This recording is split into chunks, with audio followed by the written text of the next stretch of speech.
But you know what I worry about? When a vacuum is filled, Sam, when we have people that don't trust news, they do their own research. And the problem with doing your own research is it's a little bit like doing your own research when you're sick on the internet and you're like, oh, I have a pain in my side. This must be cancer. So, Brian, where do we get our info from?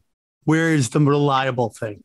Is it Fox News that lied to us about weapons of mass destruction? No, that's a good question. Is it MSNBC that lied to us about Russian collusion and sexual assaults and all this bullshit? You're right. It's like there's for me, man, it's just like, what do we do? You know, Kenny Mayne, who was a guy on ESPN forever, and the guy got really fucked, and they asked him to take a 70% pay raise while they were going to give this other chick on there an insane amount of money, which she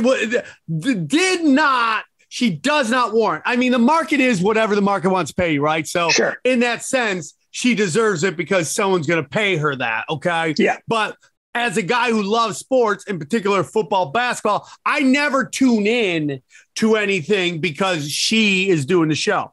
But they wanted to pay her the same amount of money. And a guy who helped build up ESPN, this guy Kenny Mayne, they kind of dicked him, man. So he put out something just like you, and it's on, and I kind of put on Instagram, and I'll show you it right now, or on Twitter. He put it on Twitter, and it was, and I kind of slammed him pretty hard because I just like when you lose a hero, it really fucking sucks. It's like, and he kind of put this out, and it's kind of what you're talking about, and it said. The tweet is the United States of America, and it says it's a drawing right here, right? And in the drawing, it says, honey, come look. I found some information all the world's top scientists and doctors have missed, right? Which is patronizing as fuck.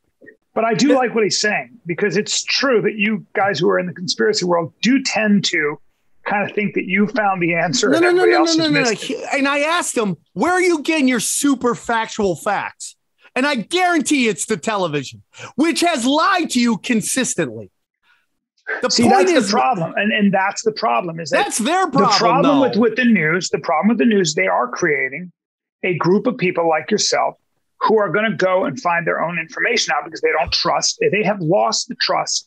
The media has lost 50% of Americans, or even more, I think, don't trust the media. So is that the people's fault, or is that media's fault? I think it's media's fault. It's money's fault.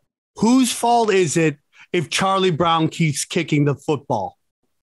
It's Charlie Brown's. It's Charlie Brown's fault. No, but it's also it's like people falling for it all the time. I'm sorry, I know what you mean. It's the chick, Lionel, whatever her name is, who keeps pulling the football. So if she goes, Charlie kicked the football, he's like, fuck you, you're going to pull it. She's like, come on, man. Who are you supposed to trust? You going to hold the ball yourself?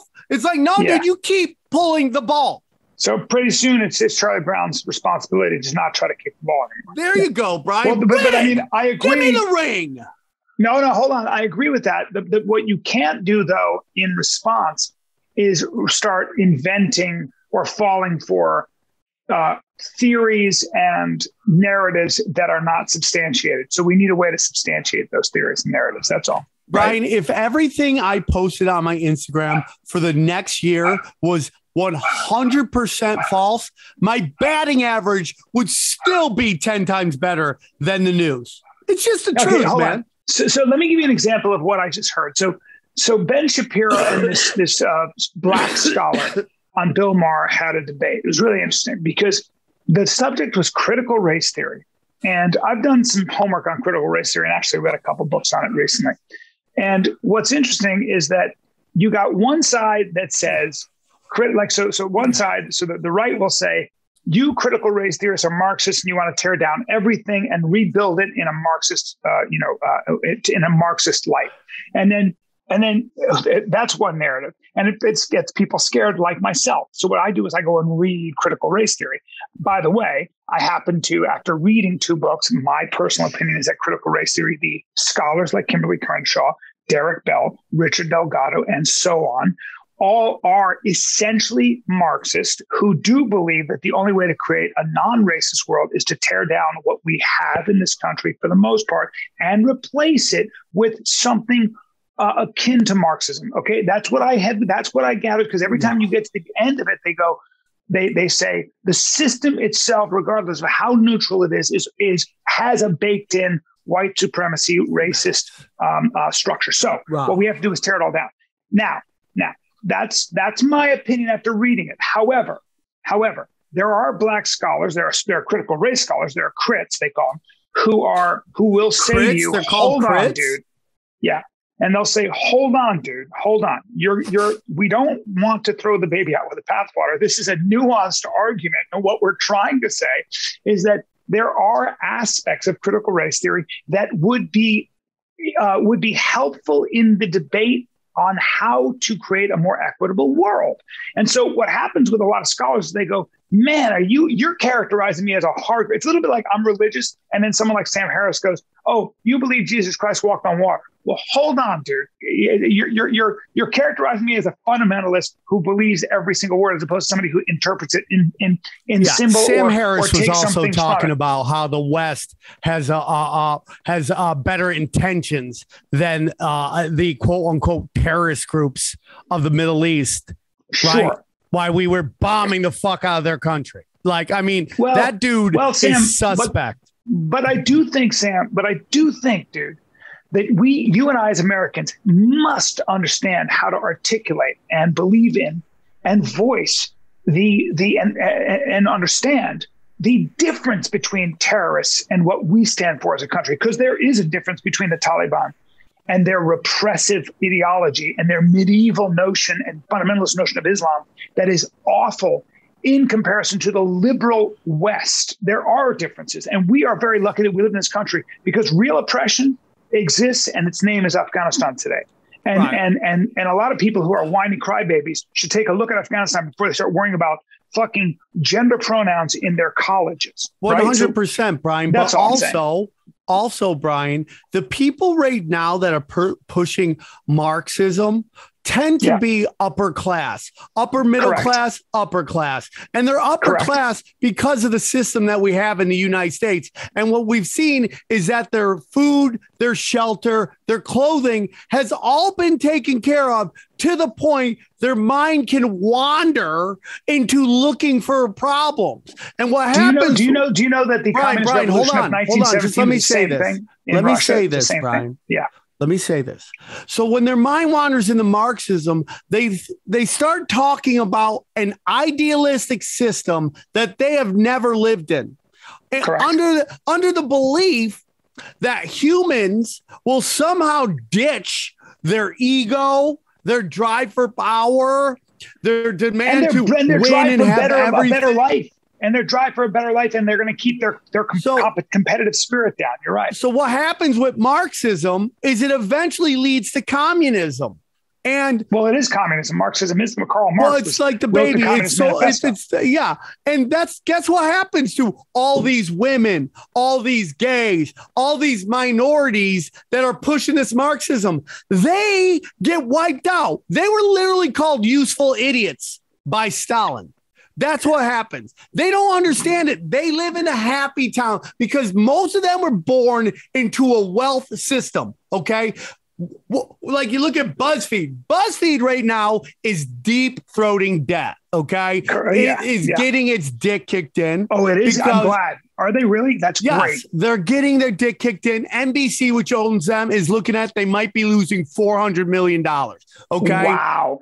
All right. Yeah, because they're not in touch with because they're rich white kids convincing everybody that poor white kids are the problem. You're right, dude. And listen, the Communist Revolution of 1917, under Lenin, it was exactly the same thing back then. It was a bunch of intellectuals. It was mostly intellectuals, educated young people who created the fanaticism and the intellectual architecture that essentially enforced engineered equality on that country and on the rest of the world. And so you're right. It's always a small, energetic group of intellectuals who don't live in the real world, remember this about Marxism. I've always said, as long as there is good shit to have and bad shit to have, you're going to want the good shit.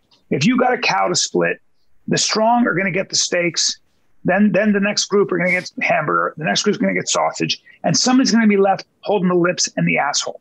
And capitalists hate, I mean, communists hate chewing that hard just as much as capitalists do. Okay.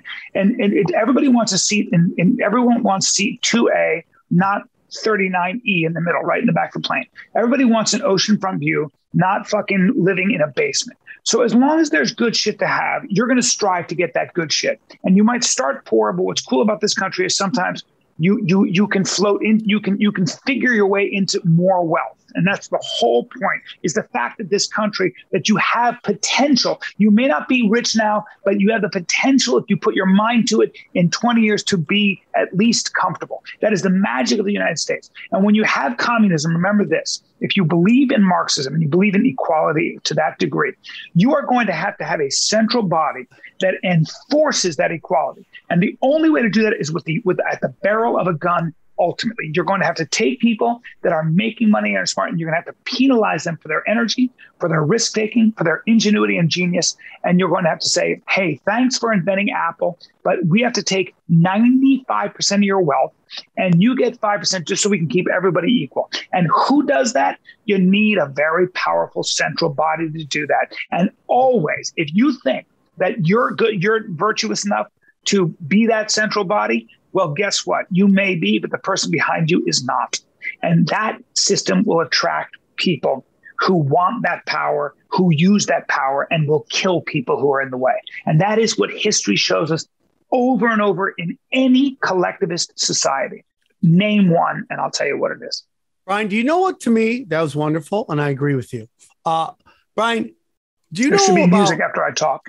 And you should be writing. I wanted to have a American flag just flapping in the back. It's just about human nature. A small image of a bald eagle flying free. Okay, good. Because you know what? It's about fucking the individual. Give me some poppers. Here we go, Brian. Here we go.